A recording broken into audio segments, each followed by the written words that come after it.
The last thing you want to hear when you need your auto insurance most is a robot with countless irrelevant menu options. Which is why with USAA Auto Insurance, you'll get great service that is easy and reliable all at the touch of a button. Get a quote today. Restrictions apply. Ah, Smart Water, now in a sleek can.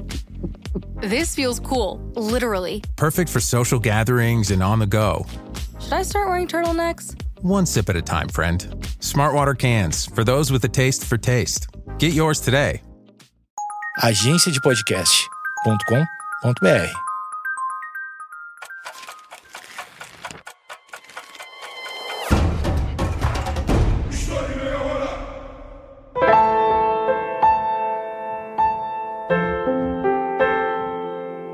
Até onde a arte pode nos ensinar sobre o passado?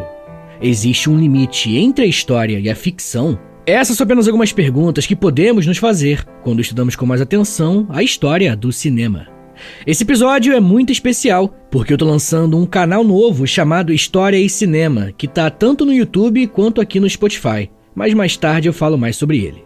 O meu objetivo com esse episódio é te dar um panorama sobre a criação dessa forma de fazer arte e discutir sobre até que ponto a política e a sociedade foram moldados pelo cinema.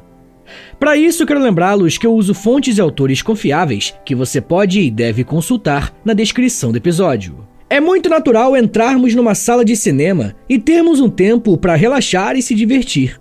Mas nem sempre o cinema representou esse momento relaxante. A origem do cinema está ligada diretamente aos avanços tecnológicos da Revolução Industrial, principalmente nas áreas da fotografia e da ótica. Uma coisa interessante é que o cinema não nasceu com um único inventor. Ele foi o resultado de uma série de experimentações, e isso em vários países. Ainda assim, dois nomes são inevitáveis nesse início: Auguste e Louis Lumière. A transição da fotografia fixa para uma imagem em movimento foi um desafio técnico e conceitual. Desde o início do século XIX, cientistas e inventores tentavam compreender e representar o movimento através de dispositivos ópticos, como o fenaquistoscópio e o zootrópio, além de outros instrumentos que criavam a ilusão de movimento por meio da persistência retiniana. Em 1878, o inglês Edward Muybridge fez experiências fotográficas com cavalos galopando, tirando várias fotos em sequência para estudar o movimento. Já o francês Etienne Jules Marie criou o fuzil photographique, uma espécie de câmera que registrava várias imagens por segundo. Essas experiências inspiraram o que viria a ser o cinema. Foi só no final do século XIX que a invenção do cinematógrafo possibilitou a projeção de imagens em sequência com mais regularidade e fluidez, sem parecer algo estranho. E é aqui que entram os irmãos Lumière. Louis e Auguste Lumière eram filhos de um fotógrafo e industrial francês, Antoine Lumière. Com formação científica e empresarial, desenvolveram em 1895 um aparelho portátil que filmava, revelava e projetava imagens, o cinematógrafo. Diferentemente das máquinas anteriores, o cinematógrafo era leve e mais eficiente. No dia 28 de dezembro de 1895, no Salão Indien do Grand Café, em Paris, eles realizaram a primeira exibição pública paga da história do cinema. Entre os filmes projetados estavam A Saída dos Operários da Fábrica Lumière, O Almoço do Bebê, O Regador Regado, que inclusive é considerado o primeiro filme com enredo cômico, e por fim, A Chegada do Trem à Estação La Ciotat. Esses filmes tinham poucos segundos de duração, eram cenas da vida comum, mas causaram fascínio imediato. Estava criado o cinema como experiência coletiva, algo que se tornaria um dos pilares da cultura contemporânea. A princípio, os irmãos Lumière viam a sua invenção como um instrumento científico e documental, e não como uma forma de arte. Louis Lumière chegou a dizer, abre aspas, o cinema é uma invenção sem futuro, fecha aspas. Essa frase se tornou o símbolo de uma subestimação que não duraria muito. Logo, exibições passaram a acontecer em vários países. Câmeras foram enviadas para registrar imagens de diferentes partes do mundo, como templos na Ásia, mercados na África e fábricas na Europa. Esse primeiro cinema ficou conhecido como cinema de atrações, conceito desenvolvido pelo historiador Tom Gunning. Ele afirma que nessa fase inicial, o cinema não buscava contar histórias complexas, mas provocar impacto visual e sensorial, explorar o que era novo, surpreender o olhar. Enquanto os Lumière se concentravam no realismo, outro francês, o Georges Méliès, começou a explorar o potencial narrativo do cinema. Ele introduziu truques, cortes e cenários mais elaborados. Em menos de uma década, o cinema deixou de ser uma curiosidade técnica e se tornou um fenômeno cultural e comercial global. Nos Estados Unidos, Inglaterra, Alemanha, Itália e Rússia, salas de exibição começaram a se formar. Com isso, os filmes passaram a ter roteiros, atores, efeitos e narrativas bem mais complexas. O impacto social também foi imediato. Pela primeira vez, uma nova forma de expressão conseguia atingir analfabetos e letrados ao mesmo tempo, ricos e pobres, em uma linguagem acessível. Isso pelo menos em teoria, né? É claro. Afinal, junto com essa nova tecnologia, um novo mercado se abriu. Se os irmãos Lumière lançaram as sementes da linguagem cinematográfica, foi nos Estados Unidos que o cinema floresceu como indústria cultural de massas. A cidade que melhor simboliza essa transformação atende por um nome que se tornaria um sinônimo da própria arte: Hollywood. Entre o final da década de 1910 e os anos 30, os Estados Unidos viram nascer um modelo de produção, distribuição e exibição que consolidaram o cinema como uma das maiores forças econômicas e culturais de todo o século XX. A chamada Era dos Grandes Estúdios não foi apenas uma fase de ouro para o cinema dos Estados Unidos, uma vez que esse período moldou gostos, estilos e até mesmo os valores de públicos ao redor do mundo. No início do século XX, a indústria cinematográfica dos Estados Unidos estava concentrada na costa leste, principalmente Nova York e Nova Jersey. Porém, questões legais como disputas de patentes com a Edison Company e logísticas como o clima instável do Nordeste levaram diversos cineastas independentes a buscar novos territórios. Foi então que a região de Los Angeles, especialmente o distrito de Hollywood, surgiu como local ideal. Céu claro, clima seco, terrenos baratos e variedade de paisagens naturais para filmagens ao ar livre. Ao longo dos anos 1910, vários produtores migraram para lá, e com eles a base da nova indústria. A consolidação da indústria cinematográfica nos Estados Unidos se deu com o surgimento de grandes estúdios integrados verticalmente, ou seja, empresas que controlavam todas as etapas do processo cinematográfico, da produção ao lançamento em salas próprias. É daí que surgem estúdios como Paramount Pictures, MGM, Warner Bros. E Universal Studios. Os Estados Unidos estavam demonstrando para o mundo que o cinema não era só uma ferramenta para ganhar dinheiro, mas também uma arma cultural muito poderosa que teria impactos globais.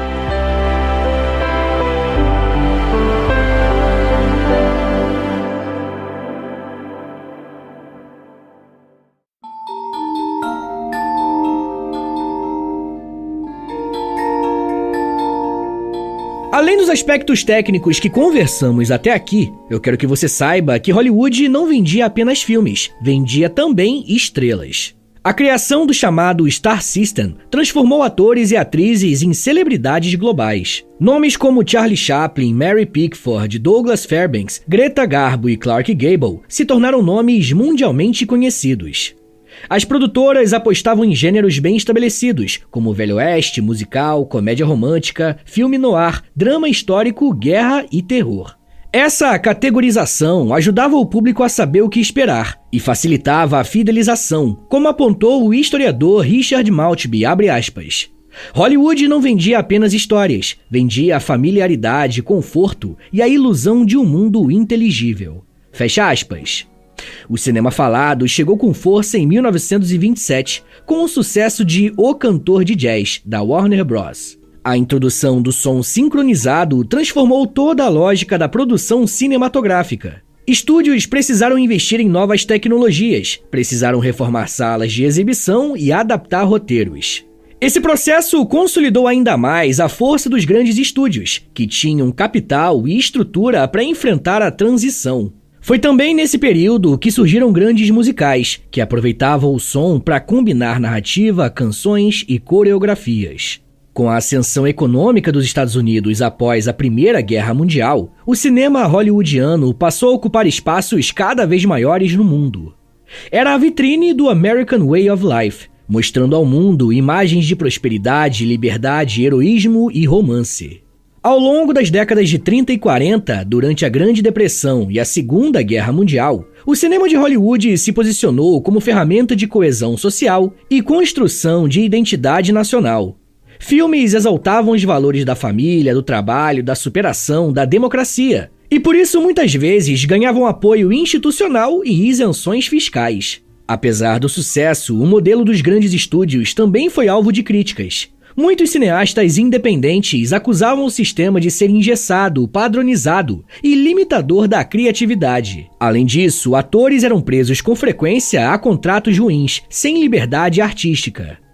A situação começou a mudar nos anos 40, quando uma decisão da Suprema Corte dos Estados Unidos obrigou os estúdios a abrirem mão das suas cadeias de cinemas, quebrando os monopólios. Enquanto Hollywood consolidava a sua lógica industrial, do outro lado do mundo surgiu uma proposta totalmente diferente de cinema. Na recém-criada União Soviética, o cinema foi rapidamente compreendido como ferramenta política, um meio de educação das massas e uma arma da revolução. Para Lenin, líder bolchevique, o cinema era uma arte essencial para se comunicar com as massas. Com o analfabetismo ainda muito presente entre a população russa nos anos seguintes à Revolução de 1917, o cinema assumiu um papel pedagógico. O objetivo era transformar a mente dos trabalhadores, espalhando os valores da nova era política e combater os símbolos da velha Rússia czarista. Para além da função ideológica, o cinema soviético também foi um palco de profundas inovações estéticas, técnicas e narrativas que influenciaram o cinema mundial. É nesse contexto que surgem nomes como Dziga Vertov, Vsevolod Pudovkin e principalmente Sergei Eisenstein. Sergei se tornaria um dos maiores teóricos e cineastas do século XX. A sua principal contribuição foi o desenvolvimento da chamada montagem dialética, uma forma de edição inspirada no materialismo histórico de Marx. Para Eisenstein, o cinema não deveria apenas representar a realidade, mas produzir conflitos de ideias através do choque de imagens. Sua principal obra foi O Encouraçado de Potemkin, de 1925. Muitos críticos entendem que é uma obra-prima da montagem e um ícone da propaganda soviética. Inspirado em um motim real que aconteceu em 1905, o longa exalta a revolta de marinheiros contra oficiais autoritários. A sequência da escadaria de Odessa, em que soldados marcham contra civis desarmados, se tornou uma das cenas mais emblemáticas da história do cinema. Eisenstein constrói ali um ritmo visual em que o tempo psicológico do espectador é manipulado para provocar tensão, indignação e catarse revolucionária. Já Dziga Vertov seguiu um caminho diferente. Com seu O Homem com a Câmera, de 1929, ele propôs um cinema mais realista, sem encenação, explorando as possibilidades técnicas e mecânicas do olhar cinematográfico. Para ele, a câmera era uma máquina de ver o mundo. Ao mostrar o cotidiano soviético de forma fragmentada, acelerada e experimental, Vertov defendia uma estética comunista também nos meios de produção da imagem. É importante destacar que o cinema soviético, especialmente em sua primeira fase, na década de 20, era também bem experimental e inovador, mesmo sendo funcional à propaganda de Estado. Houve ampla liberdade criativa, principalmente antes da ascensão do stalinismo. A partir dos anos 30, com o fortalecimento do poder de Joseph Stalin, o cinema foi enquadrado nas normas do realismo socialista, o estilo oficial das artes soviéticas. Obras passaram a exaltar heróis do povo, trabalhadores exemplares e soldados leais. O próprio Eisenstein, apesar de ser consagrado internacionalmente, sofreu pressões, teve projetos censurados e enfrentou dificuldades com seus filmes posteriores, como Ivan o Terrível. O experimentalismo deu lugar à vigilância ideológica. Ainda assim, o impacto da escola soviética no cinema mundial foi enorme.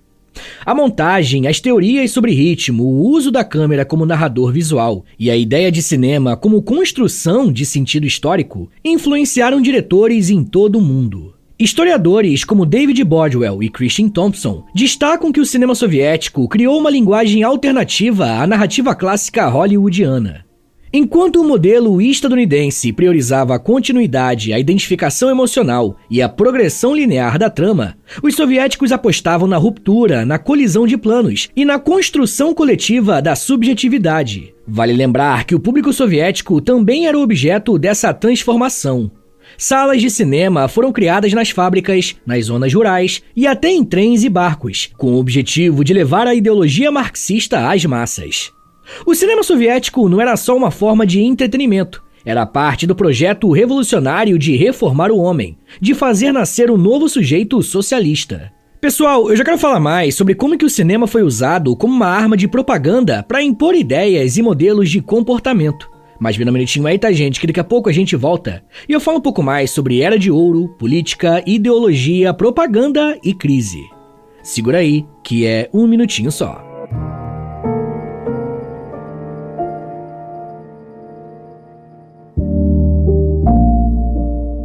Se você gosta de história e gosta de cinema, eu quero te apresentar o História e Cinema. O História e Cinema é um canal que eu, o Vogel, do Vogalizando a História, e o João Pedro, do Operação Barbarussa, que vocês devem conhecer já da internet, trocamos uma ideia sobre filmes históricos, fazemos análise sobre o que é fato e o que é inventado em determinadas obras, fazemos listas com os melhores filmes de cada período histórico e muito mais. Já tem alguns vídeos no ar, como uma análise do filme Napoleão, do Ridley Scott. Tem também um ranking de melhores filmes de guerra no aspecto fidelidade histórica e toda sexta tem um vídeo novo por lá. O História e Cinema tá no YouTube e também aqui no Spotify, tá bom? Então se você ouvir, se inscreve, dá 5 estrelinhas aí se você puder, que tudo isso é muito importante pra gente continuar o nosso trabalho, tá bom? Então é isso, basta pesquisar História e Cinema e o link tá aqui na descrição do episódio. Valeu, gente! Switch to Verizon Business and get more from your internet without paying more for your internet. Get LTE Business Internet starting at $39 a month when paired with select business mobile plans. That's unlimited data, and with it, unlimited possibilities. Start saving today with Verizon Business, ranked #1 in small business internet customer satisfaction by J.D. Power. Starting price for 25 megabits per second LTE internet plan with smartphone plan savings, plus taxes, fees, and economic adjustment charge. Terms apply. For J.D. Power 2024 award information, visit jdpower.com/awards. Whatever the occasion, effortless elegance is right this way. Because Hilton brings you new ways to stay courtesy of the Nomad London. And it doesn't stop at award-winning dining in a space draped in velvet and illuminated by vintage chandeliers. No, this day goes beyond with unparalleled personalized service and attentive hospitality. Oh, and did we mention the Nomad London can be booked using your Hilton Honors points at Hilton.com? Hilton, for the stay.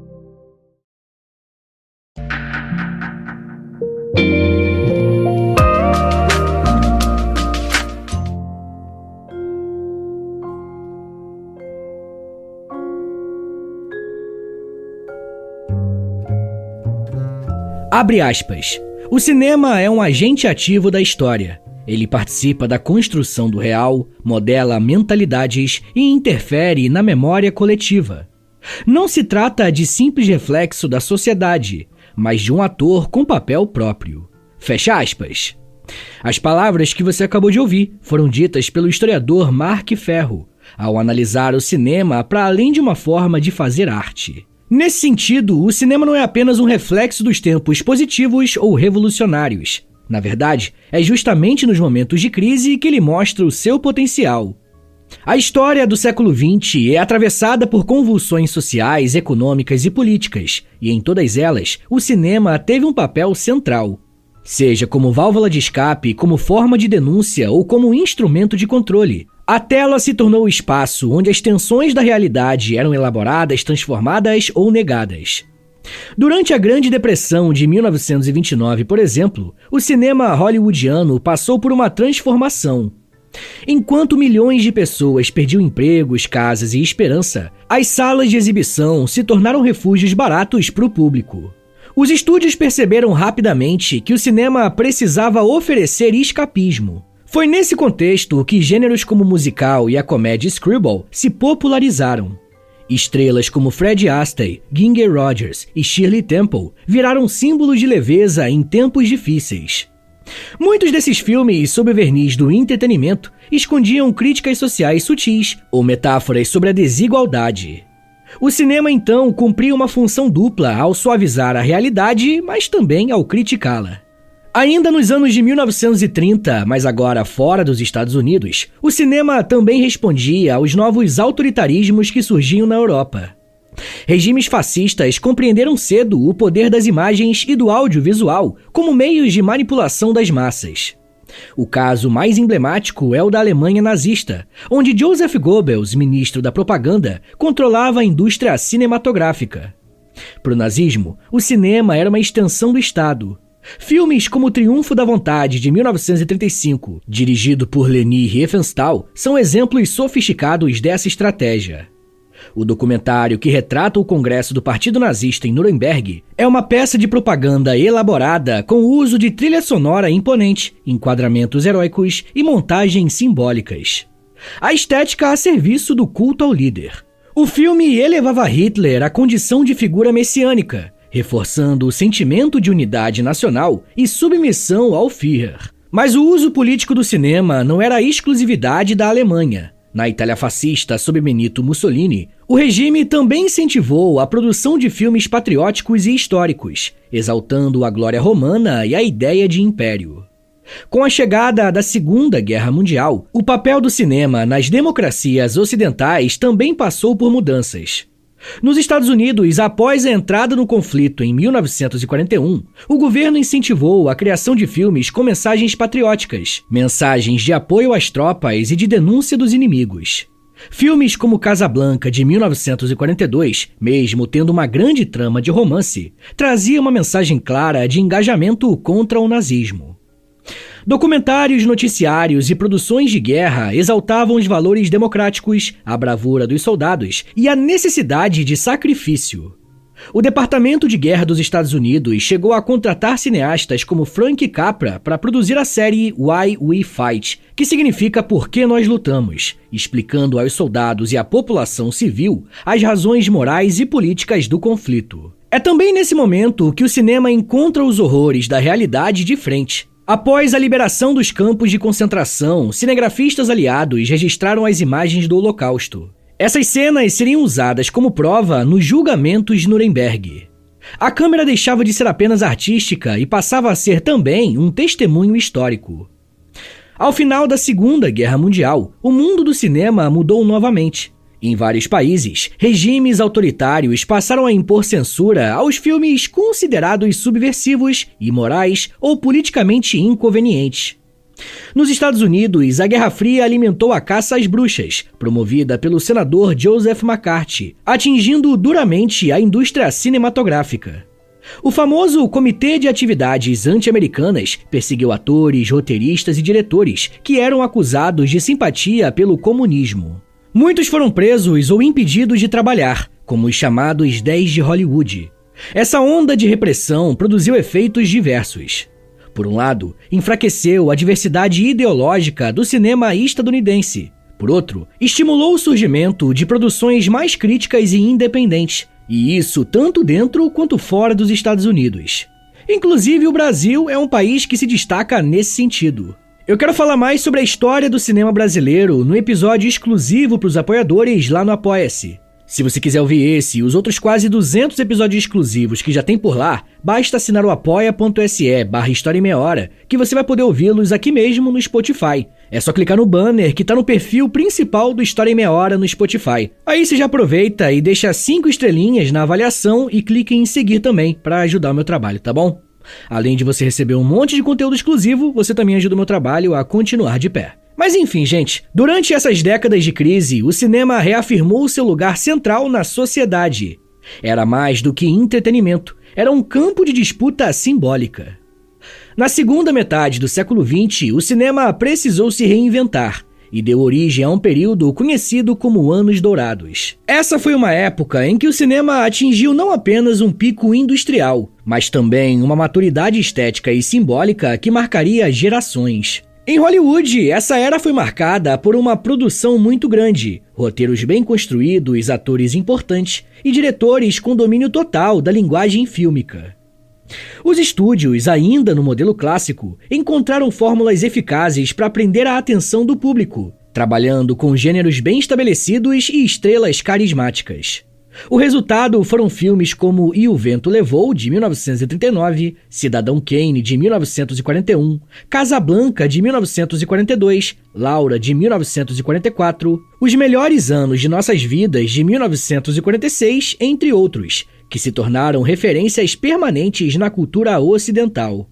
No plano estético, os anos 40 assistiram ao refinamento da chamada gramática clássica do cinema. Continuidade espacial e temporal, montagem invisível, pontos de vistas claros e trilha sonora emocional.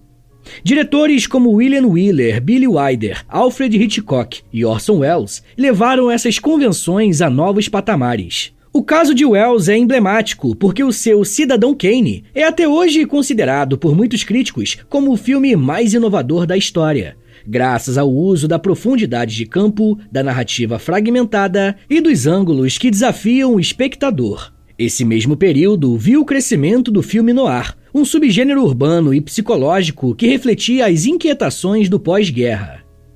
Influenciado pela literatura policial, o noir criou uma estética marcada por sombras, personagens ambíguos e uma visão cínica da sociedade. Filmes como Falcão Maltês, de 1941, Pacto de Sangue, de 1944, e A Dama de Xangai, de 1947, revelaram um lado obscuro do sonho americano. Fora dos Estados Unidos, outras cinematografias também viveram momentos de esplendor. O cinema italiano, por exemplo, passou por uma profunda transformação após a Segunda Guerra Mundial. Surge então o neorrealismo italiano, movimento que rompe com padrões do cinema de estúdio e busca filmar a realidade das ruas, com atores não profissionais, cenários reais e temas sociais urgentes. Obras como Roma, Cidade Aberta, de 1945, de Roberto Rossellini, Ladrões de Bicicleta, de 1948, de Vittorio De Sica, e La Terra Trema, de 1948, também de Luchino Visconti, revelam um cinema de compromisso ético, político e visualmente revolucionário. No Japão, diretores como Akira Kurosawa, Kenji Mizoguchi e Yasujiro Ozu renovaram a linguagem cinematográfica local, trazendo histórias profundamente humanas e inovadoras. Filmes como Rashomon, de 1950, e Contos da Lua Vaga, de 1953, colocaram o cinema japonês no cenário internacional, conquistando prêmios e influenciando cineastas no Ocidente. No final da década de 50, o cinema enfrentava um novo desafio, a chegada da televisão. O público passou a ter acesso gratuito a imagens em movimento no conforto de casa. Para reagir, a indústria cinematográfica investiu em novas tecnologias, como o CinemaScope, o Technicolor aprimorado e até experimentações em 3D, buscando oferecer algo que a TV não conseguia. Porém, esses avanços técnicos seriam insuficientes sem uma renovação criativa. Os estúdios passaram a abrir espaço para roteiros mais ousados, temas contemporâneos e diretores com maior liberdade autoral. Esse movimento abriria caminho para a chamada Nova Hollywood, que despontaria nos anos 60 e 70. Desde os seus primeiros anos, o cinema demonstrou uma capacidade única de comover, envolver e influenciar multidões. Com sua combinação de som, imagem e narrativa, o cinema se tornou uma das ferramentas mais eficazes para moldar percepções e veicular ideologias políticas. Já durante a Guerra Fria, o cinema dos Estados Unidos assumiu um papel ainda mais aberto na disputa ideológica contra o bloco socialista.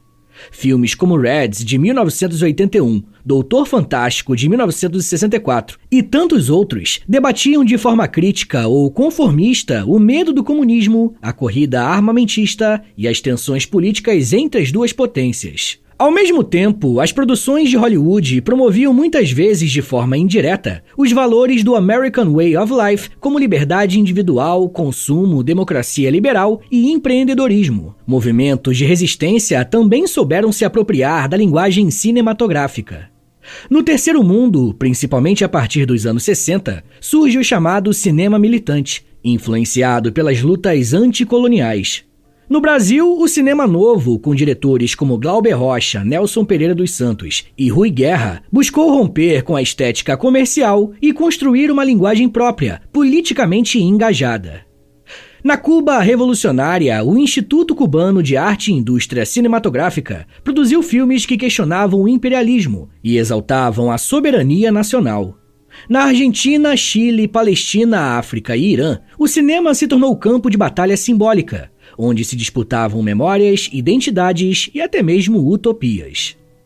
Por fim, é impossível falar de propaganda no cinema sem mencionar os dias atuais, em que o soft power das nações passa também pela produção audiovisual. Séries, filmes e animações são cuidadosamente pensados para circular valores, vender estilos de vida e influenciar politicamente o cenário local.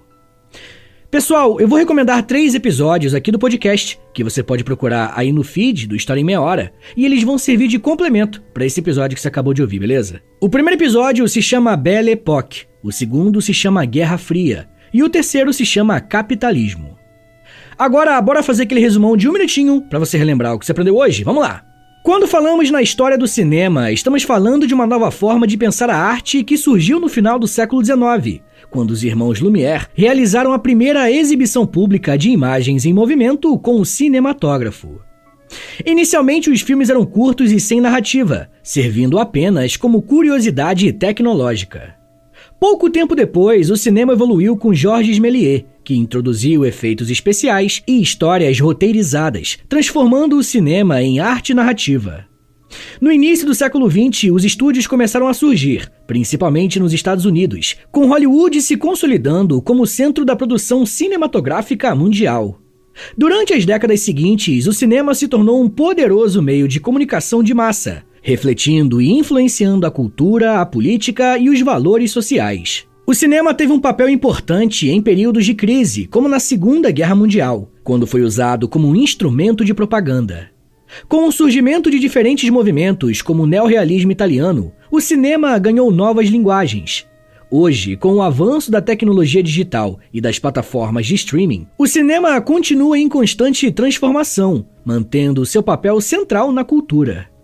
O cinema, de forma geral, faz parte de um projeto cultural e também ideológico, em que é capaz de se moldar e influenciar diferentes grupos políticos. É a partir desse tipo de ferramenta que trabalha a teoria de filósofos como Antônio Gramsci, que pensa a revolução socialista a partir da cultura. Mas isso já é um papo para uma outra meia hora.